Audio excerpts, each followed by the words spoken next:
Okay, well, I'm here on Quest for Success with Rick Keller, and we're welcoming Aaron Kaufman to Hey the guys. program. And so, Aaron is, we're going to talk about his story, and I know a lot of people that'll probably watch this will already know who you are.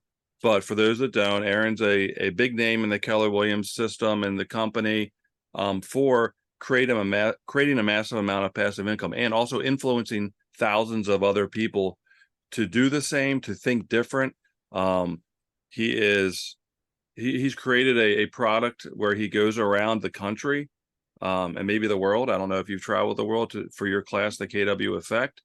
And I go every time that I can.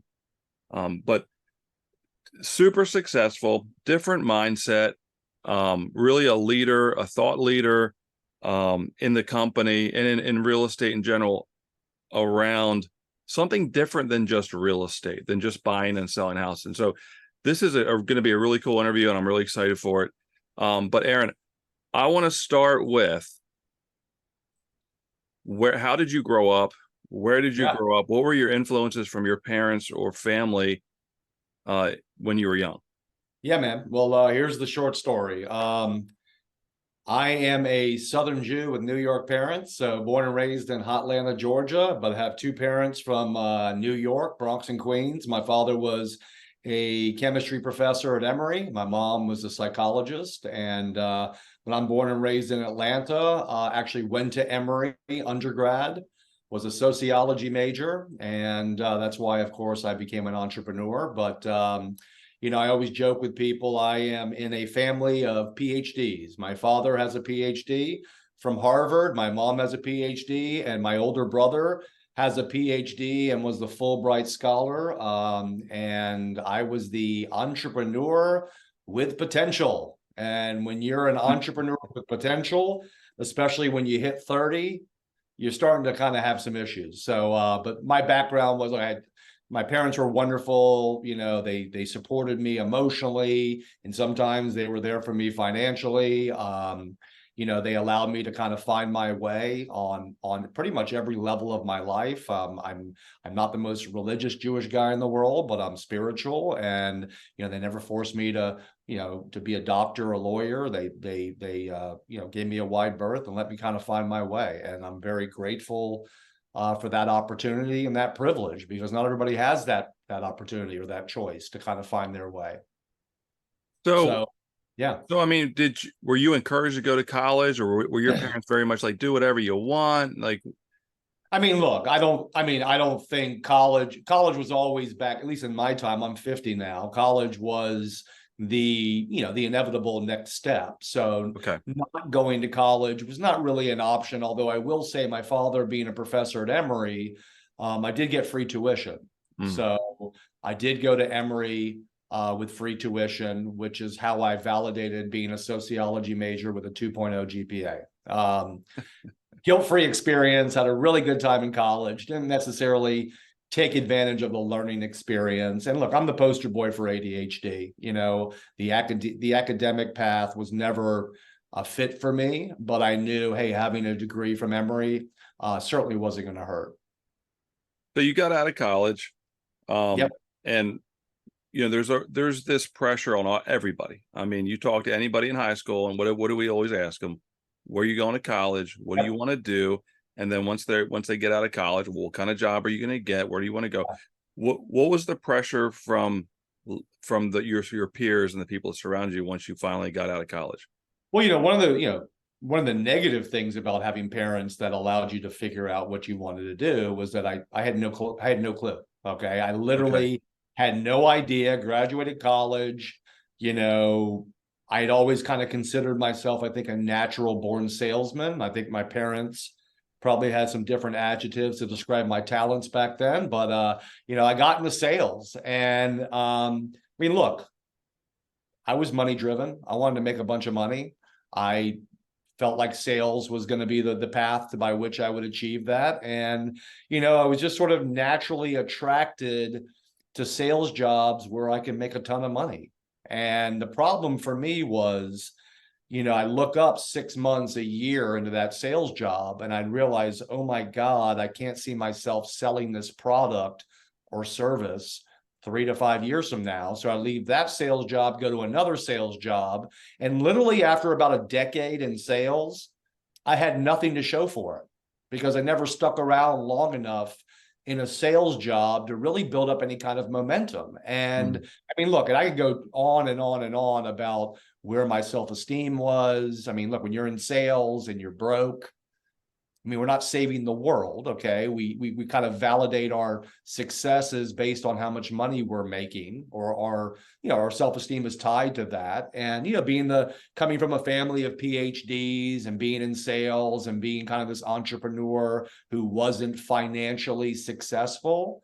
I mean, I had lots of self-esteem issues, and was kind of questioning, was I ever going to find something to really spark my motivation? And look, I'll be the first person to tell you, I had a lot of growing up to do. I was kind of, I wasn't married. I was sort of living my fun 20s life. But the fact was, by the time I hit 30, I really hadn't had any success. I was in sales. I was kind of worried about, okay, well, who are you? And is this who you are? And, I kind of had this moment where I realized, look, if I'm not inspired or passionate about what I'm selling, it's not going to work for me. I don't care how much money I could make in that job. And I think ultimately, Rick, that's what really attracted me into a residential real estate career, because in real estate, you are the product. Okay. And if you're actually committed to being a great agent, you operate with a high level of integrity, you've got great customer service, great communication skills, there should be a sense of being genuine in what you're selling. I mean, when a buyer or seller would be lucky to work with you, that's a powerful feeling. So that's what attracted me into residential real estate. And, I was here in Atlanta, I had relationships. It seemed like a natural thing for me. And so I got into real estate and, basically sold full time for about 3 to 4 years. I was at some more traditional companies like Coldwell Banker and a local dependent that was bought by Coldwell Banker, but then eventually made my way over to KW. And that's where kind of a lot of my life changed, and sort of a lot of the successes that I've had started to happen. So I think it's really interesting that, because anybody that's been in sales, like there's two key points of your life that I'm interested in. One is like getting into sales when you're young. Is like, oh yeah, this sounds great. But then once you get in it, there's so many no's, there's so much negative. Your success and your self-esteem for a lot of people goes up and down with the production. So I guess my question is, like, you went into, and you correct me if I'm wrong, but you went into sales because you saw the potential for income and you were money motivated. Yeah. Now, after you were bouncing from place to place, I mean, was there any point in your 20s that you thought about quitting and thought, well, maybe sales isn't for me? I mean, because there's a lot of lows that you probably. I gotta be honest with you, man. I didn't know where else I was gonna go. To be honest with you, and look, like I said, I had a lot of growing up to do in my 20s. I mean, for sure. I don't think my why was big enough around money. I mean, yeah, I wanted to make a bunch of money, but was my why around it big enough to make me work as hard as I needed to work, even sales job that didn't inspire me? No. And look, in some ways, coming from a good family that supports you emotionally, did I have the sense of urgency that I should have had back then? Probably not. Did my parents many times help me and bail me out? Yeah. And did everybody get that opportunity? No. So, I mean, look, I'll take full responsibility. I just wasn't adulting enough. I wasn't thinking big enough. I was kind of just getting by. And, I think I was looking in many ways for an external motivation, like, oh, here's this product that's going to inspire me to work really hard, or here's something that I'm so passionate about that it's just going to finally get me off my butt and work hard. And so I think it was a combination of not being mature enough and motivated enough, combined with finding, being in sales positions that didn't really excite me and I didn't see a future in. And so, it was a lot of kind of just, ups and downs over that first 10 years in sales. And, thank God I made my way to KW and found my true passion. But yeah, man, I was, in my early 30s, broke entrepreneur with potential. And, not the best place in the world to be, but yeah, man, I found something that really just ignited that fire in me to kind of overcome some of my natural behaviors that I think have been kind of keeping me down for a while. So two things, because the next point is in your 30s when you went Yeah, from the sales yeah. to finally you found KW. What were some of the behaviors or some of the mindset that you had, positive, negative, at that Yeah. point that made you, and did you have a mentor? Like, what made you go from all these sales spots to, oh, I think residential real estate could work because now I'm the brand or it's about me? Yeah, I mean, look, I was actually in commercial real estate for a period of time. Oh, okay. Yeah, so I was actually in commercial real estate, and I'll tell you, my first job out of college, I moved to Washington, D.C. Okay. And I got a job in commercial real estate. And back then I lived in downtown DC and I worked for what was called a tenant brokerage, right? They only represented office tenants in DC, right? So you would have some that did both, some that just focused on landlords. These guys only focused on office tenants. So when I got the job, I was on a draw, $3,000 a month with a 10% interest, okay, on my draw. In commercial real estate, especially on the tenant side, it can take 2 to 3 years before you close a deal. You have to get in 2 to 3 years before their lease is expired if you're going to have any leverage to help them renegotiate their lease or find them a new place, right? So, I'm 21 years old in DC. On this draw, my training was, here's this thing called the Haynes Directory, which is a big book with every office building, with every office tenant in it, with their phone number. And my training was, go get me appointments. Okay, here's the book. And I just started cold calling, right, off of this list. Just started cold calling. And, it was very interesting, Rick. It was kind of like the movie The Boiler Room. It was me at early in my 20s with a bunch of mid-30 single guys, right, that were, hardcore, cold callers and living that kind of life. And so I was setting appointments for my boss, who was probably the worst first boss I could ever have. Okay. But 2.5 years into my job was just to get appointments for this guy. Okay. First thing was, he was a bad closer. Okay. So that really stunk. Okay. The second thing that stunk is I'm 2.5 years into this career. I owe this company like $50,000. I've got a bunch of deals that are in my funnel getting ready to close, and I'm miserable in DC. I want to move back home to Atlanta, and I can't, because I'm an indentured servant, okay, who literally owes this company $50K. So I eventually kind of paid off my debts to this company, and of course had a huge deal that was going to close, that was going to allow me to move to Atlanta and have some money in my pocket. Of course, it didn't close. And then I was offered I decided to stay in commercial real estate in Atlanta. I was offered a position in Atlanta with a local commercial company, offered me a job, said, hey, we're going to give you this base salary plus bonuses. I was like, okay, great. Look, these last 4.5 years in DC were not for nothing. I got this great job, told my parents, right? We're all excited. And then like the next day, the guy said, hey, you don't want to move to Charlotte, do you? I'm like, no. He's like, oh yeah, because that job I'm offering you is in Charlotte, right? So that was just another sort of letdown for me. And I just, at that moment, I said, okay, screw commercial real estate. I'm over this. And then I just got a job. I think it was at CompUSA or something terrible like that, selling computers. And then I made my way into document reproduction services, which was literally, I was the bagel boy who would go to law firms with a platter of bagels, give them to the paralegals, because paralegals are the ones that are given all the documents by attorneys. Try to get them to send me their documents so I can go back to the office and get them copied, right?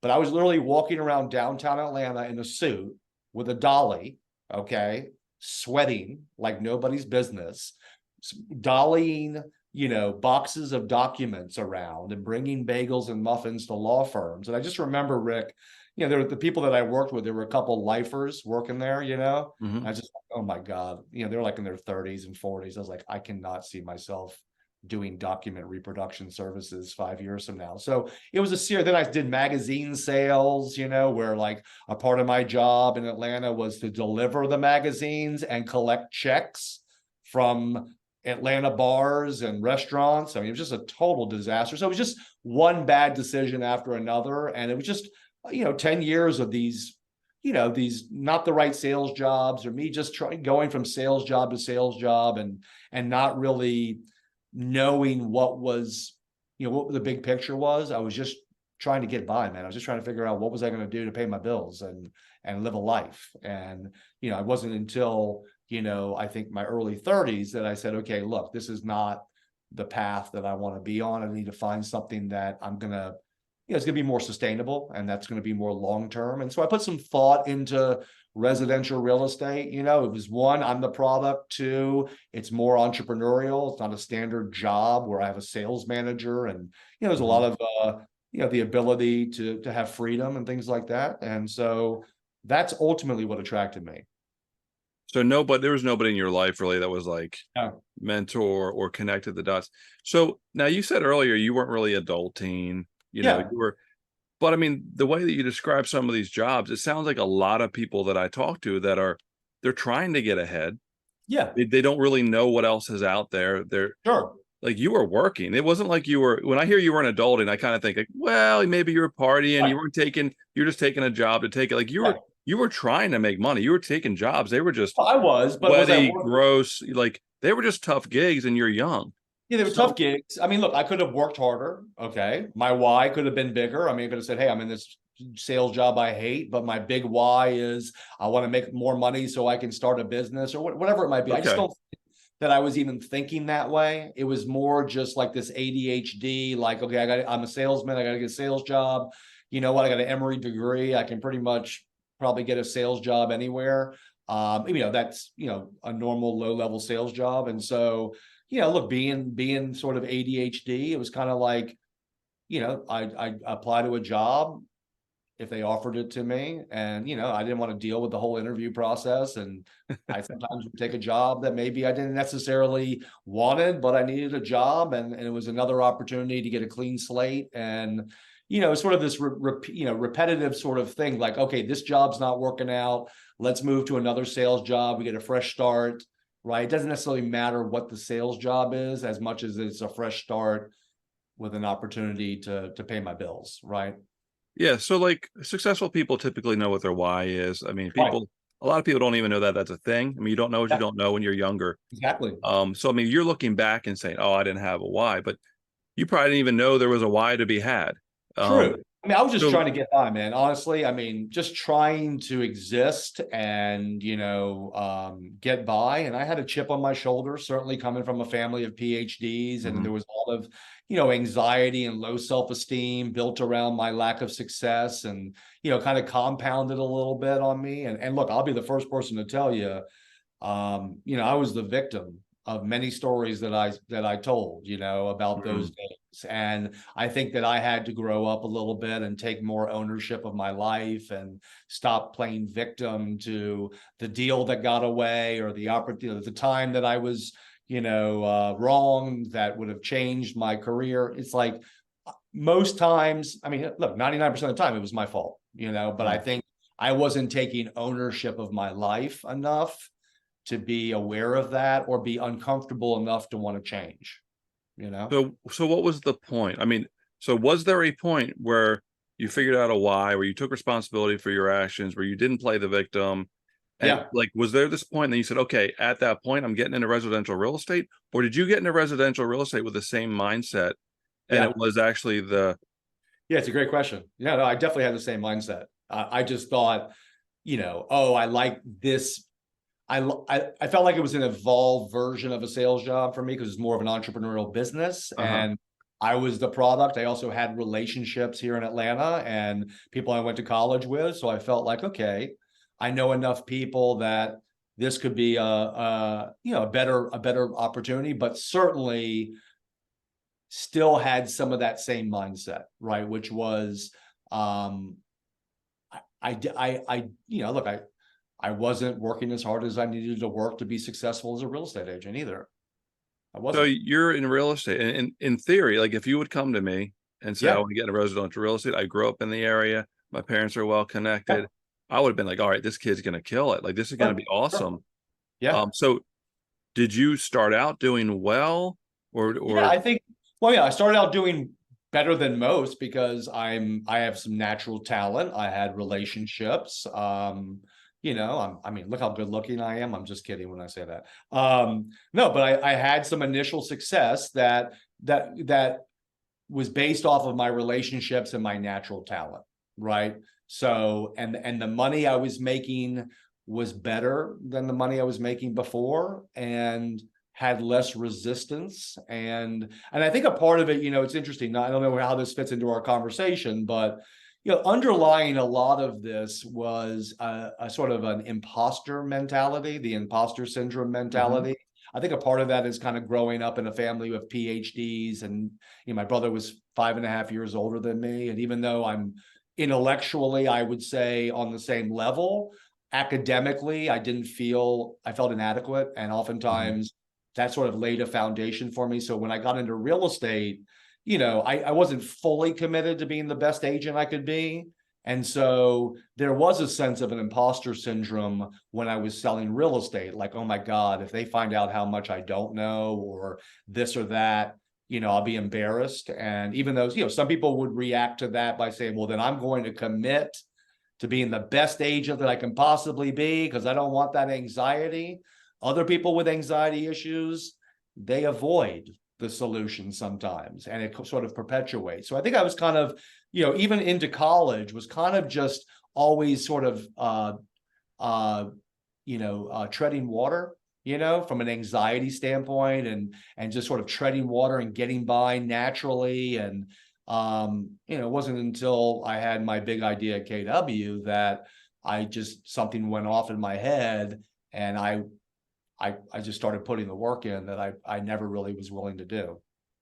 So I think this is really cool because the especially the younger generations, there's a Yeah. lot of the imposter syndrome. They're all told to go to Yeah. school, they get the degree, they think that if, and I have connections in higher ed, I'm not going to say who, Sure. but there's a combination of entitlement and imposter syndrome where these kids get out and they expect that they should be at a level Yeah. and they're not, or they kind of feel like they should, but they don't feel like they belong because Yeah. they haven't done the work or they're selfish, whatever it is. So Exactly. it's really interesting. And so you dealt with this until into your 30s. Yeah. And look, I know what you're doing now. We're not going to focus on a lot of that because the focus Yeah. here is relatability, and Sure. Sure. and you've done some genius things. I don't even think a lot of people realize because we've had the conversation to talk. I've watched you, I've seen Yeah. your history, and what you've built is very, very intelligent, very smart, and how you've done it. Sure. I mean, it's a lesson. But so I think, and you tell me what you think on this. This is the whole different conversation, Yeah. really. But Yeah. I think your mind has to be trained to be able to see opportunities, and I Yeah. think it has to be trained to see things differently. And so when you're in real estate, it's always just been, I don't know if you've seen the book Blue Ocean Strategy, but it's always just copy. It's just the red ocean. It's just, Sure. that's successful. I'll copy them exactly. And Exactly. so I believe, and if you believe differently, we should have this conversation. But I do believe your mind and your mindset and your mind has to be prepared to be open, to be able to see the blue ocean, to be able to see the opportunities. And it doesn't sound to me like you were in that spot when you first got to real estate. So what changed once you got into real estate till when you said, I got this great idea and I see this amazing path that no one's ever noticed and really taken advantage of? What changed? What happened? Who were the people? the learning. Talk to me about that. Sure.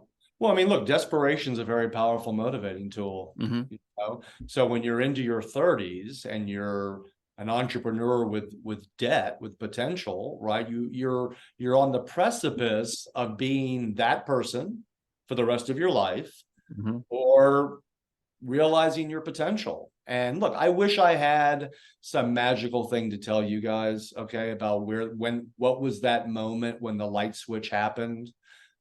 Without going into KW and what I'm doing, I don't want to make this a KW,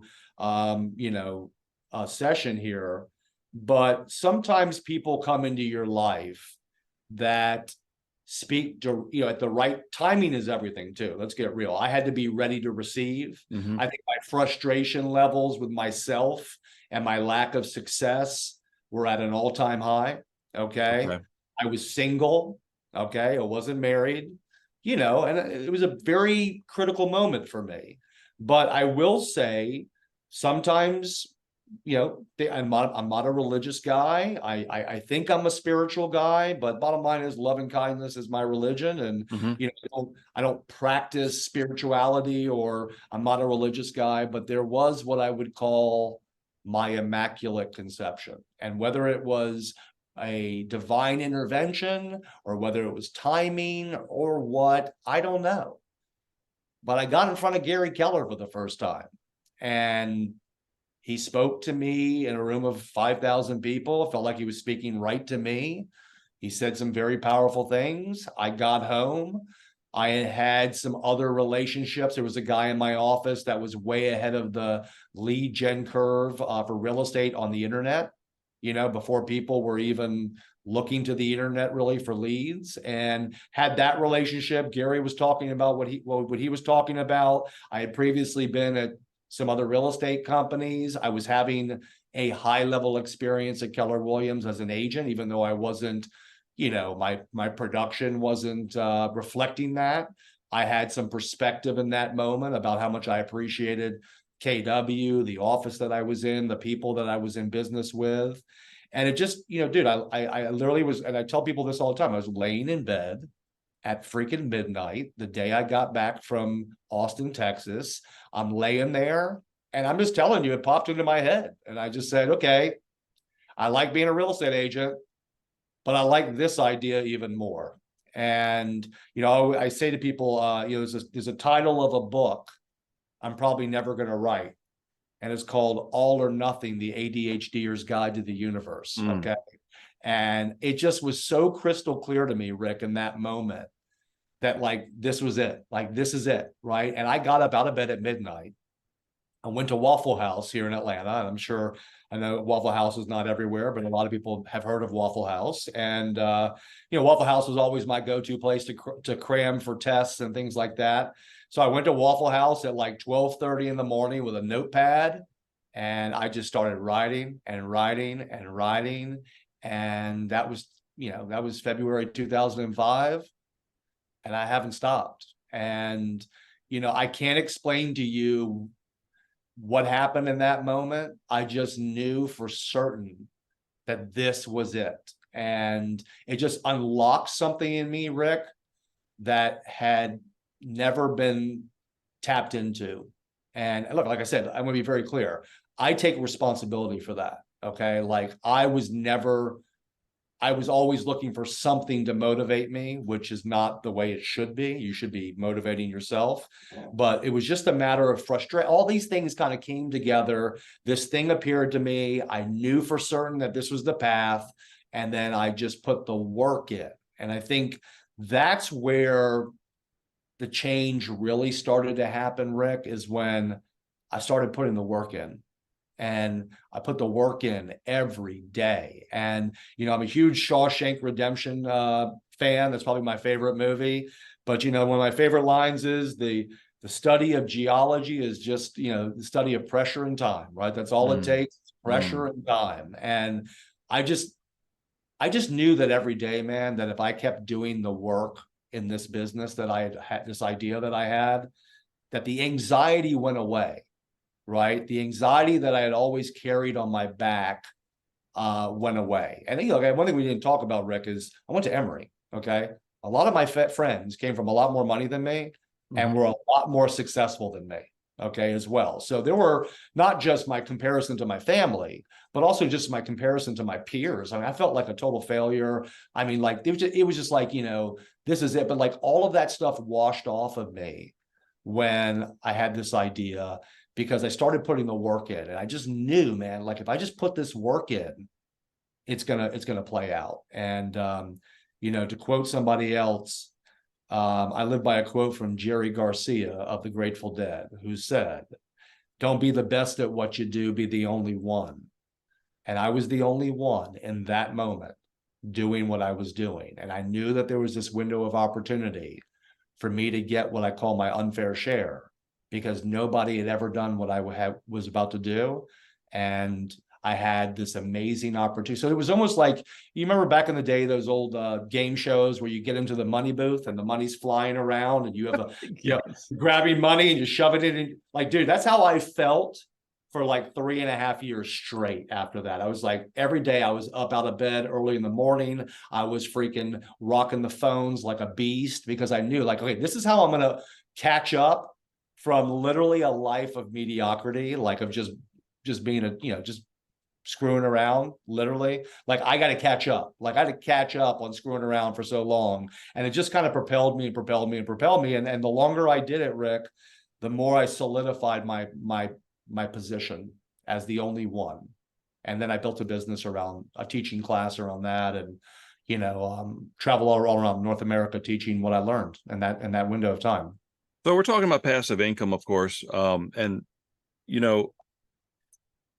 so you have great passive income. You've created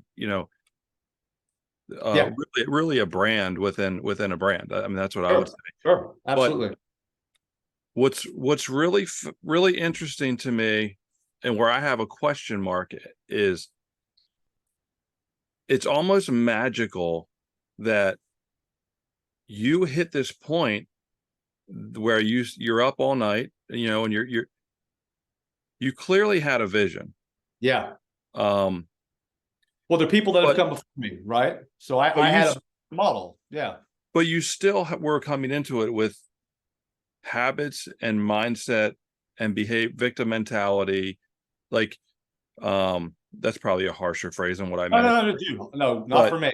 Not for me. No, not at all. Like, when you're living that way for 10, 15, 20 years, however, it's a pattern of behavior. It's a pattern of thought. Sure. And that's a lot of the reason why people can't get out from where they are. Yeah. How did that really change in one night, or was it part of the education and the people that you were around? And again, this is not to promote Keller Williams thing, but we know that Keller Williams, it's just, this is a fact. If you research, they are the best in education and training. Sure. And again, I'm not saying that you have to go to Keller Williams to be great, but it certainly helps. But like, was there a curve upward where you were at the point? Yeah, that's a great question. So go ahead. But to understand me is to understand the ADHD mind. Okay. I always tell people this: ADHD is a gift. Okay. It's a gift. When you are inspired, when you are passionate, there's an OCD part of ADHD that kicks in, right? Where you become obsessed, right? And unstoppable. So here's the thing. It's always been the ADHD. And I don't want to say, hey, look at me, I'm ADHD. Like, I'm not taking responsibility for my life. Of course, I was playing the victim mentality. I had the imposter syndrome. I wasn't putting the work in, but I was also the foundation of that was high level ADHD. And so when you're not inspired by what you do, when you're not passionate about what you're selling, ADHD becomes a real problem, right? So I'm just telling you this: the moment that I had unlocked the other part of my mind, okay, it wasn't an intentional decision. Okay, and I know people on here are looking for, well, how do I unlock that part of my brain? Look, I can't give you the answer. All I'm saying is I was ready to receive in that moment. The path was as plain as day to me, and I became obsessed about it.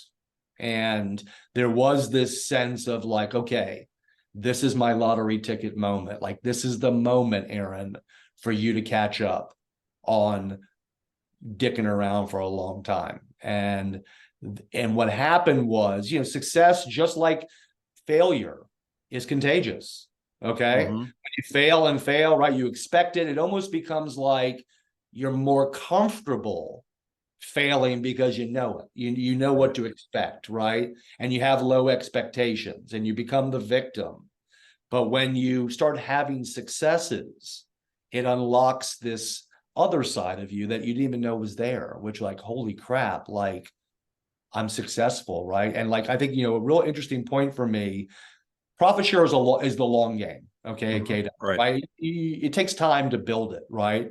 So there was a moment, there were many moments along the way where I had to say to myself, Aaron, you are successful, even though your money that you're making is not what you would expect it to be. Like, for example, in the profit share space at KW, there are people in this company that make a hell of a lot more money than me, Right. right? And when there are people making $1 million a year in profit share, right? I'm not there yet, okay? But back when I was building this and I was trying to build my brand within KW in the profit share space, I did still feel like I had an imposter syndrome because I wasn't making as much money as Althea Osborne or Linda McKissick. But I had to remind myself, hey, dude, people are paying you to travel around North America and teach this class. You are changing people's lives. You're making a difference. And even though your money is not yet what you want it to be, and I don't even know what that number was supposed to be, but I definitely struggled with giving myself permission to feel successful, but I did feel like it was an addiction in the sense of, hey, man, if you just get up today and you get more people to KW, you're one step closer to achieve. And knowing, and I'll give you a great example. I've worked in hospitality on the side for many years, right? Waiting tables, Mm-hmm. valet parking. There's something to be said about knowing the harder you work, the more money you make, right? Right.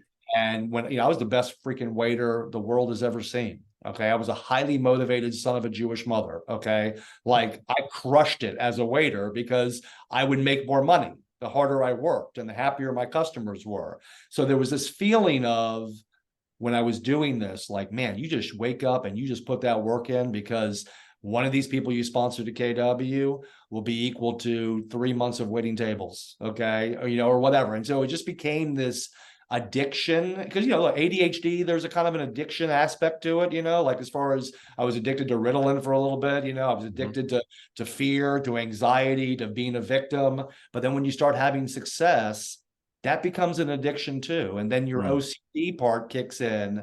And I mean, dude, I have like 3 trigger fingers, and I have a thumb trigger finger thing on right now, but dude, it's from like literally 10 years of copying and pasting the same message to people online. But like, I always think about, Rick, we had Chris Gardner from The Pursuit of Happiness, and some of you might remember that movie with Will Smith. Yeah. But Chris Gardner is the actual person, and he spoke at Family Reunion at Keller Williams about 9 years ago. And he got up there at the front and he said, look at my 2 fingers, right? And one of them was crooked, okay? And he goes, you know why this finger was crooked? He said, from 200 rotary phone calls a day, right? Wow. When I think about my trigger fingers, I'm proud, man, because I put the freaking work in. And now I have 3 trigger fingers that I have to get cortisone shots on. But those are my war wounds, right? Mm-hmm. But it just reminds me of the work that I put in. But if I wasn't inspired by what I was doing, I never would have put the work in to get to where I am today. So you had no why when you were younger. Yeah. Now you got inspired. You heard Gary Keller. You Yep. saw this Yep. vision. You saw the lane. Did you have a why at that point? And did you know what it is, or was that something that developed a little bit later as you started to have success? Look, my why became solidified when I got married, obviously. Okay.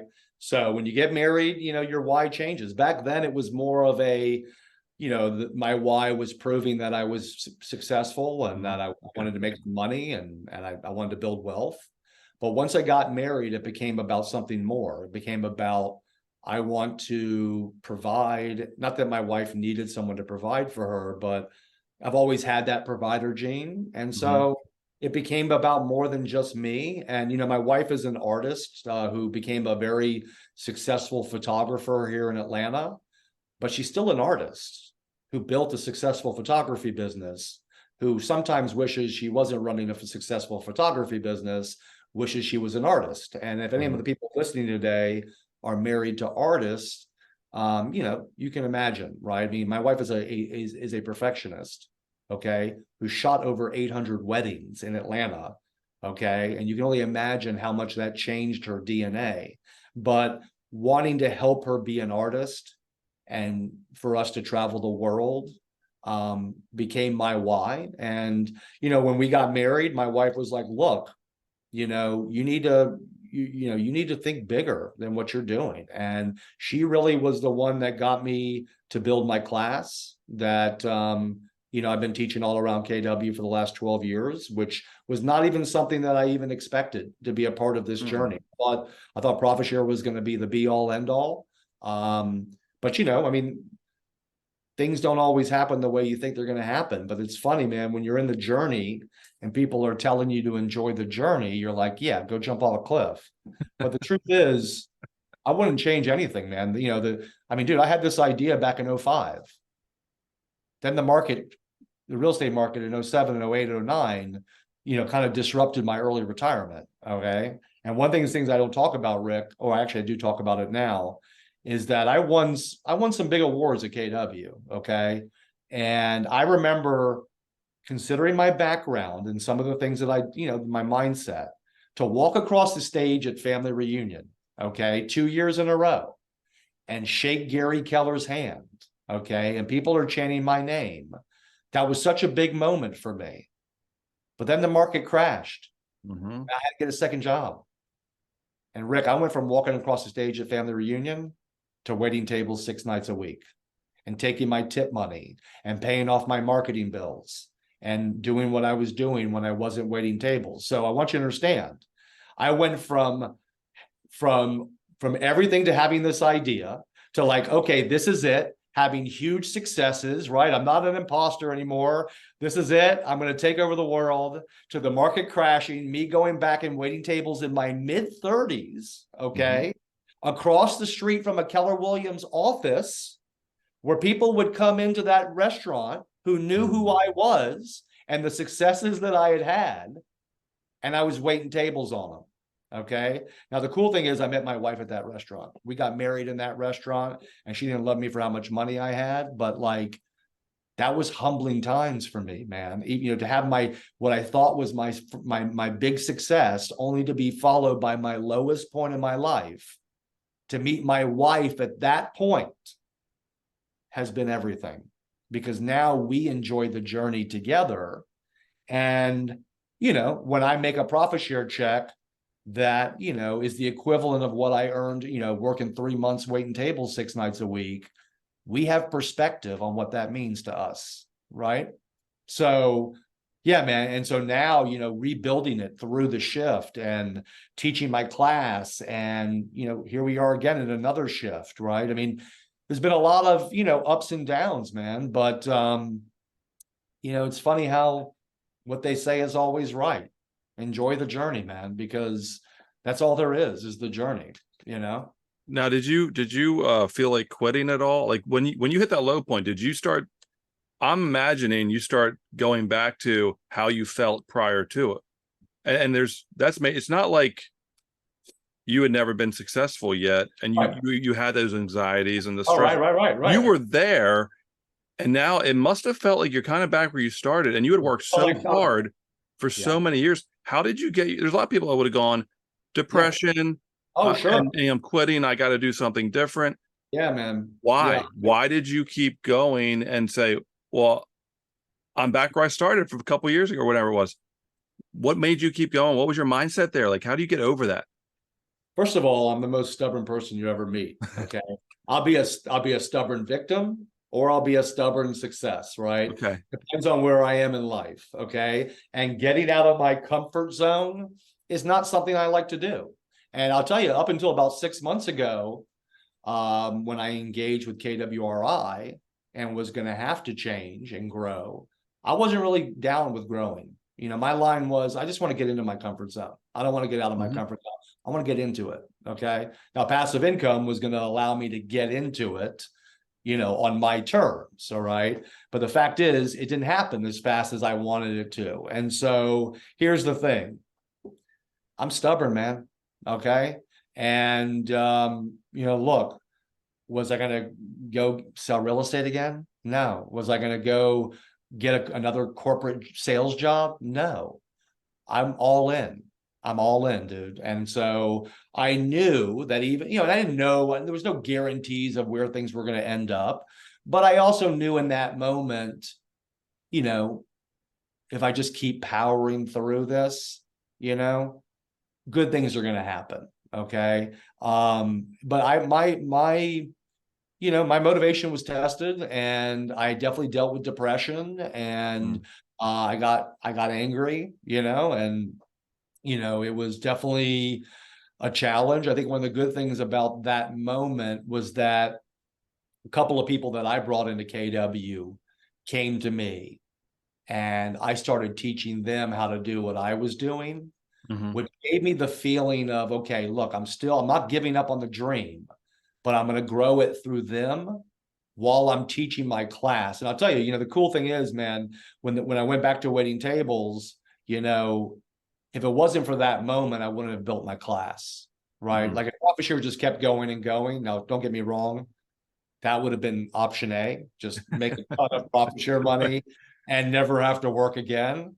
But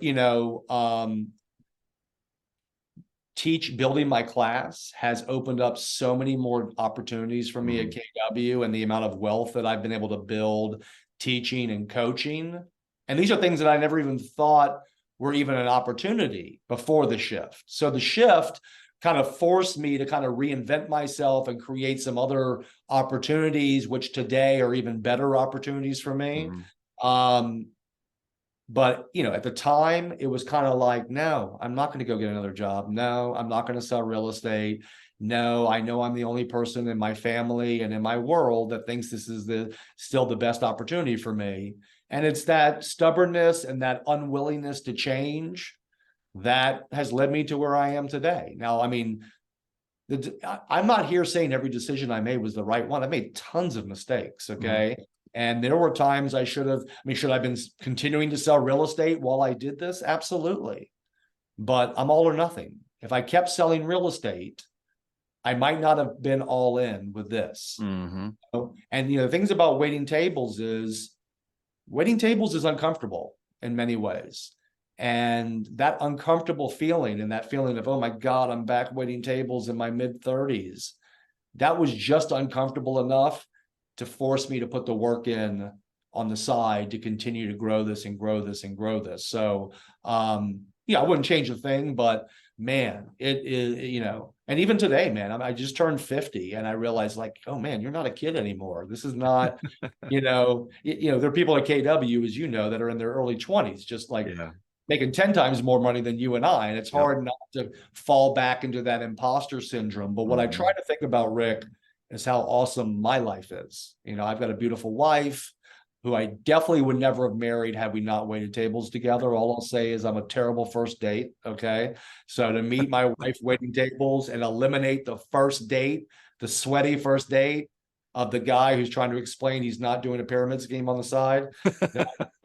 But to meet my wife at that point, um, and to enjoy this journey we've been on for the last 15, 20 years has really been everything. And, I'm not a gazillionaire yet, but what I realize is I don't need to be a gazillionaire to have everything I've ever wanted, you Mhm. know? So, there's a great George Foreman quote. He says, it's not about at what age I'm going to retire at. It's about what income I'm going to retire at. Right. And I'm not one of those people that needs to make $1 million a year to retire.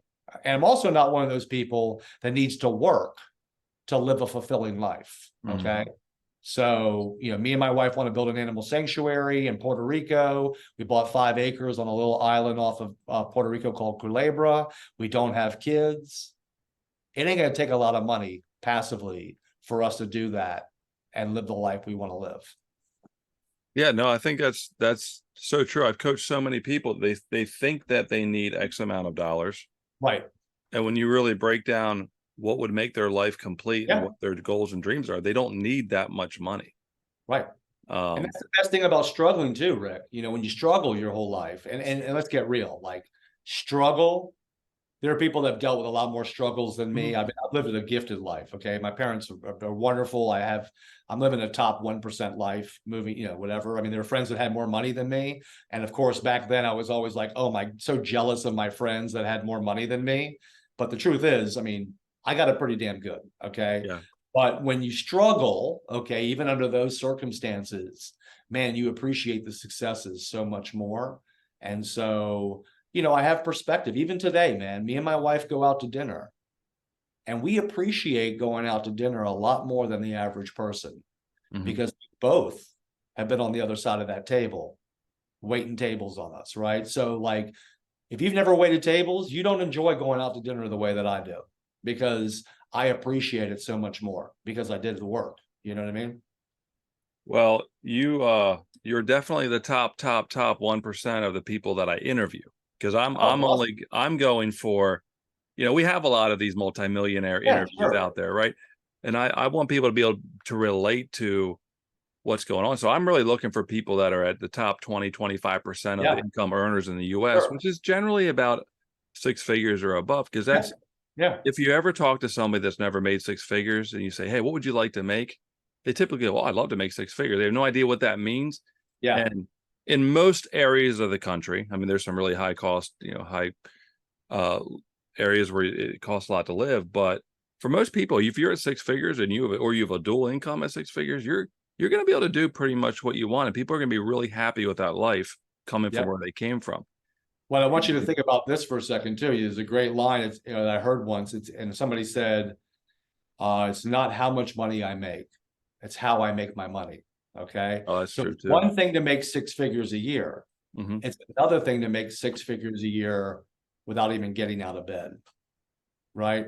Because that will open up the doors to spend time with your family, travel, do the things you love to do, which people with a lot that are very successful can have the time to do, but they also have to time block for stuff like that. You know, for me, you know, when people say, man, you look so young for 50, I'm like, dude, that's called passive income and no kids. But I'm just saying, you know, like, you know, passive income is so much more, I think, powerful, obviously, than active income. Yeah, well, and I think that's one reason why I love real estate and I love coaching is I think for people, because there's a lot of people that can't even imagine passive income, Sure, like sure. they just can't.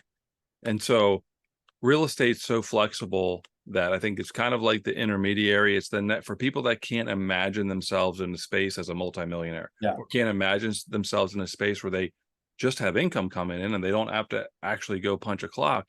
exactly. Like, I think it's the next great step. And then from there, you start to learn and you're around people Yeah, with passive income. And so that's why I always recommend if someone's looking for a career change, they got to look at real estate. exactly. And I'll say this, man, you know, it's great to be from the outside looking in, being an entrepreneur, a real estate agent is exciting and all that great stuff. But there's something to be said about having a steady paycheck and some health insurance. Okay. Like, you know, people that know how profit share works at KW, you get a deposit, right? Yep. Sometime between the 17th and the 21st of the month, you get a deposit in your account. Okay. Now I want you to think back to February of 2005. That's when I launched this idea and I started recruiting. Now, can you imagine the anxiety that was produced from me checking my bank account on the 17th to the 21st of the month, probably 150 times, or on the internet to see if this number I'm about to make is going to pay for my bills. Okay. Hmm. And dude, that was every month. And look, that's, you know, that's what I want people to understand. It's like there was a time there when my entire self-esteem was tethered to how big that check was. Okay. Even Mm. though I knew I was confident in what I was doing and building, it was hard not to tether myself to this number every month. And so I think that's where the big sort of next step of my evolution has become is when I started to teach. right? And started to build other income sources and diversify, then I wasn't, my self-esteem wasn't solely tethered to my check that month in profit share, because I had other sources of income, right? But for the first 3 to 4 years, man, I mean, back then I was waiting tables afterwards. It was like this check would come in and like, am I gonna have to keep waiting tables this month? Oh, looks like I got to keep waiting tables this month, right? But it was that was a real challenge, man, was to was people always think, like I said, that being a real estate agent or being an entrepreneur is a sexy, fun thing, but deals fall apart, man. You track people to KW, they leave. They don't name you a sponsor. Checks are less than what you thought they would be, right? There's a lot of anxiety that is hard to deal with when you're an entrepreneur, especially if you have that as a part of your personality. So learning how to deal with that, giving myself permission to say that you are successful regardless of what the next check is, that's been where I've made my biggest, I think, improvements in my life. So I can give you one last question. I really appreciate the time that you've given, but the question I have is, now you have the ability, through whether ADHD or just your OCD, you have the ability to kind of just go tunnel vision, I'm all in. Yeah. But the overall, history, or I would say the common thread in most people that are successful is their ability to keep going and not give up when most everybody else would give up with that obstacle or that down. I mean, I think anybody that studies success understands that's a common thread. Right. How would you recommend, or what advice do you give to people to keep going? Because just as simple as a real estate career is, like, there's ups and downs, and we've all seen many people get out of the business when, if they would have just kept going, they would have been successful. What's your advice for people when they reach that point of maybe giving up? Well, I mean, look, you got to be real with yourself and ask yourself, okay, is what I'm doing a fit for my authentic self, right? I mean, like, you doing what you should be doing, okay? I think people need to have that conversation with themselves, because when you're not doing what you want to be doing, or that's something that's not passionate, well, then your why better be bigger than the discomfort of what you do for a living, right? Because that's the only way you're going to show up and get things done, right? Because if it's not, you're just going to, you're going to stay in mediocrity, or you're probably going to give up. So I would say be authentic with yourself, be honest, ask yourself, are you doing what you should be doing? Are you doing what makes you passionate? And if you're not, is then your why big enough to help you overcome that issue? All right. But the other side of it is this, I said it before, I'll say it again. Desperation's a powerful motivating tool. I mean, I'm a one-trick pony, Rick. I'm a freaking one-trick pony. Okay. But I'm the only freaking pony that does what I do. And I'm going to ride this one-trick pony all the way to early retirement. Okay. Because I believe that I see the path, right? The path to where I want to get to is very clear. It just requires me to put the work in every day. And now that I've gotten older and I've gotten married and I've been through all the ups and downs of my life, I don't want to go back.